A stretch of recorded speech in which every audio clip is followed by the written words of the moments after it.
Hello everyone and welcome to another Pedroza travel adventure.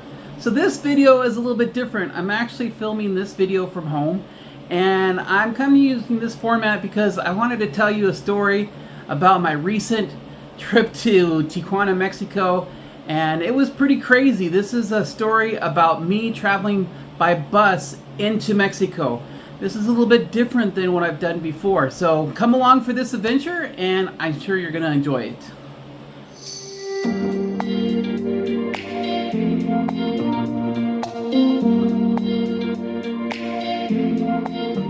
Okay, so welcome back folks, and this video, like I said, is going to be a little bit different because normally when I do a video it's kind of a first person video and I take you along, but when we're talking about border issues, there's a lot of places in the border where you can't really film because of security measures. I do have a little bit of film in this story, so I'll be interjecting that film where I can, but I hope that doesn't interrupt too much from the story.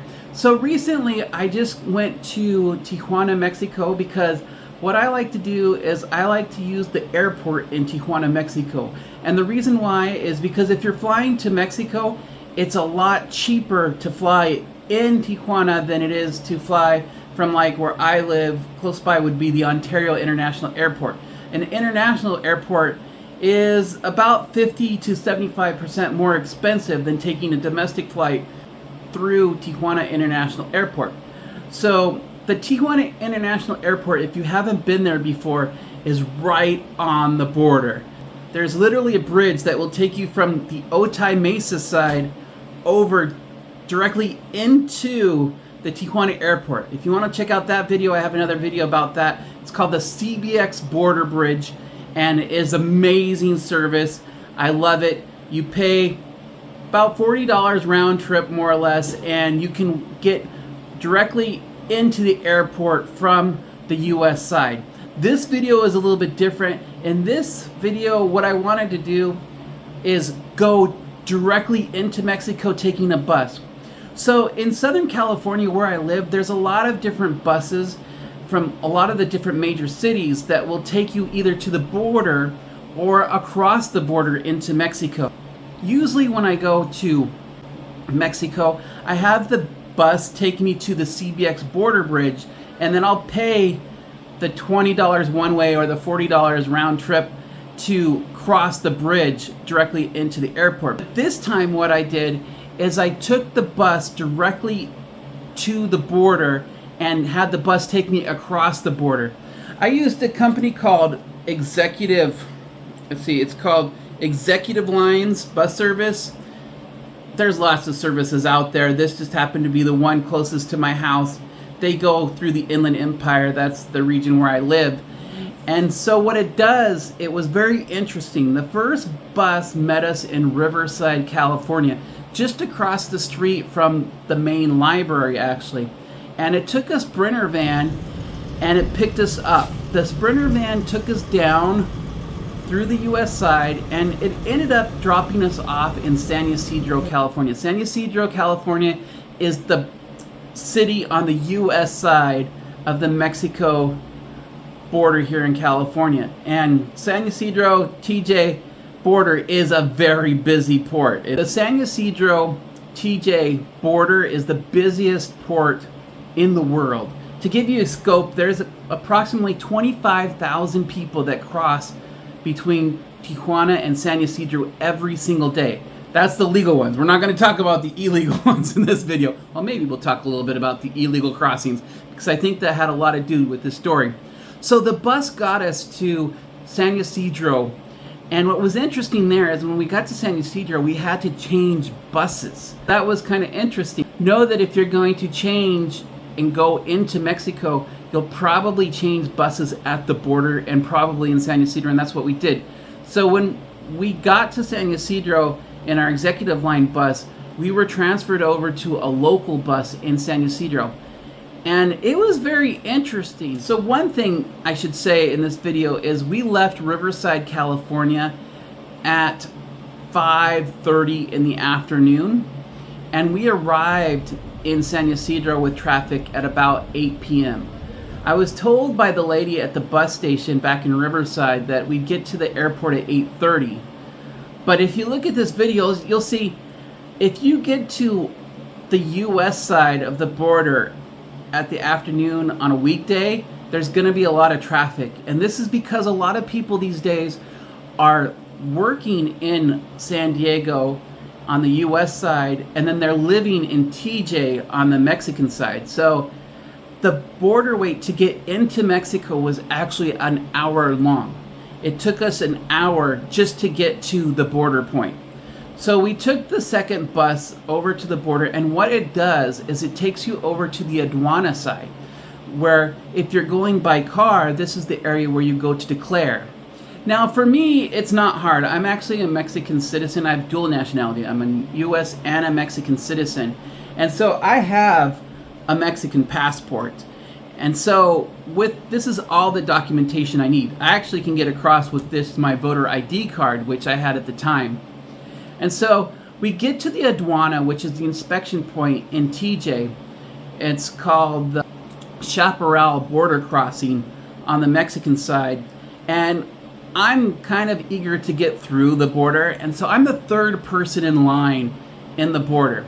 Now the first person in line before me, he was a US citizen. He presented a US passport just like this one, but he did not have his FMM card, and I could overhear the conversation with the border official, and he was actually staying in Mexico for 3 months.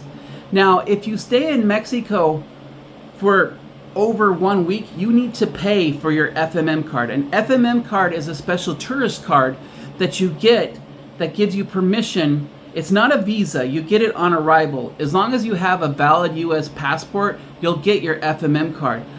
But this guy, he didn't have it on hand, so he had to fill it out in front of the border official, and that took a really long time. And since he was staying for 3 months, he had to pay for that tourist card. The tourist card cost about $30, and so he was sent to another line to pay for it. Now, the second lady that was in line, she was also a US citizen, but she was smarter because she had pre-filled her FMM card, which you can do.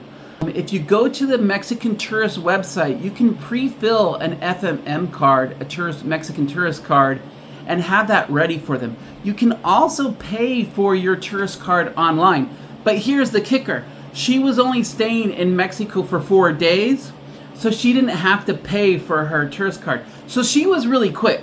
If you have your FMM card filled out and you print it at home and bring it to the land border, they will stamp your card right away. That's the fastest way to do it. And so that's my first tip in this video, is make sure when you're crossing the border, especially into Mexico, that you pre-fill your FMM card. That is very important. And then my second tip is pay for your FMM card online. You can stay up to 180 days on a tourist card in Mexico, and it can be paid online. That way you don't have to go to the secondary line like the first guy did. So those are my first 2 tips on this. Make sure you do your paperwork, have it all ready, and then prepay your tourist card so you don't have to wait in line. So I was the third in line for this checkpoint, and I had my ID with me, my Mexican ID. I also had my Mexican passport with me. They didn't care. As soon as they saw my Mexican passport, they said hola, and I was through. There's no check-in if you're a Mexican citizen, you go right through. Now, there were several people, there was about 30 people on the bus, and I'd say the 5th person, so like 2 people behind me, this is where the story got interesting.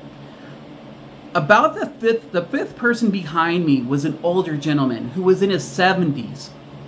And when he got there are dogs there, drug sniffing dogs. And these drug sniffing dogs all of a sudden started to bark.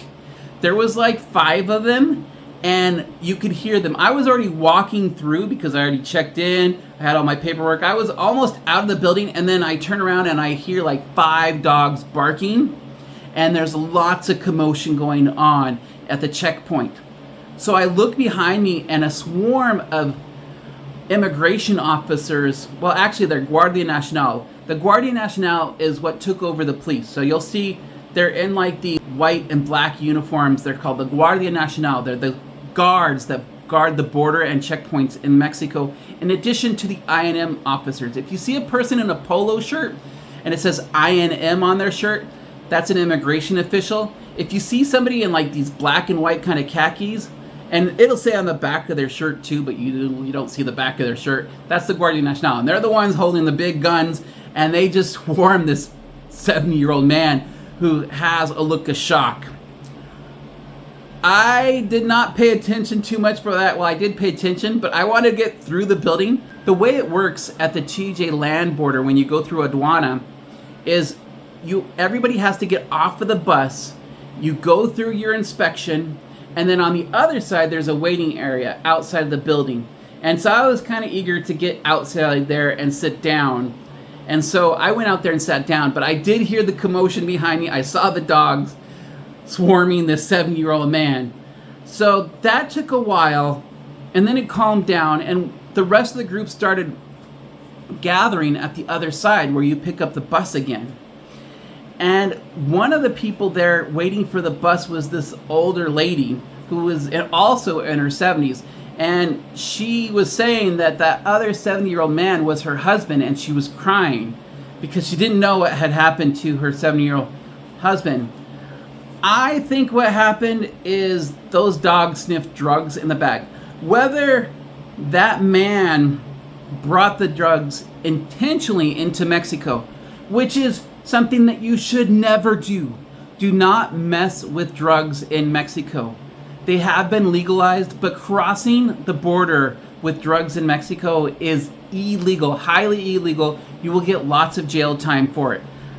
I don't believe that this man, he didn't look to me like somebody that would be a drug dealer. I think somebody put something into his bags, which brings me to the last point of this video, which is make sure that you always know where your bags are at all time, and you know everything in your bags.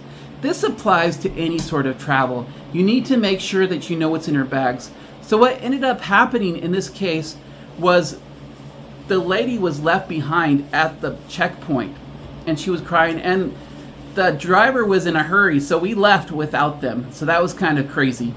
After that, we left. After we left the lady crying at the inspection point, we went to the airport, and that was not really a big deal. The bus just left us right in front of the airport, and we went in, and I checked into my flight. I always download a picture of my ticket beforehand.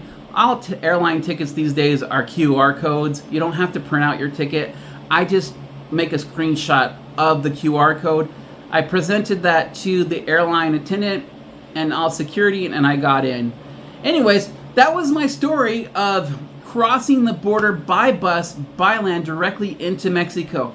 So the 3 tips of the day are: make sure you have all your paperwork together, prepay for your tourist card in advance, which you can do online with a US credit card, and then 3, always look for your bags and make sure that you know what's inside of your bags. You probably hear that all the time at the airport and don't think about it. But if you are crossing into Mexico, there are a lot of people around that could easily put something into your bag.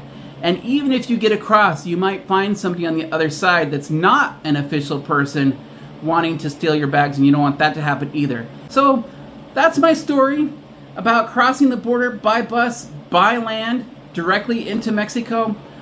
Would I do it again? Probably not. I really like using the CBX border bridge a lot better. It's a lot faster. It's actually the way that I came back when I came back to the United States. I decided not to use, I had a round trip bus ticket. I bought a ticket that would have taken me by land back. And I do have a Century card, so that makes things easier. But you can also use your Century card on the CBX border bridge. So that's what I did. I just paid $20 and crossed by the CBX border bridge. Hope you enjoyed the story. Hope you enjoyed this video. If you did, please give this video a like and subscribe.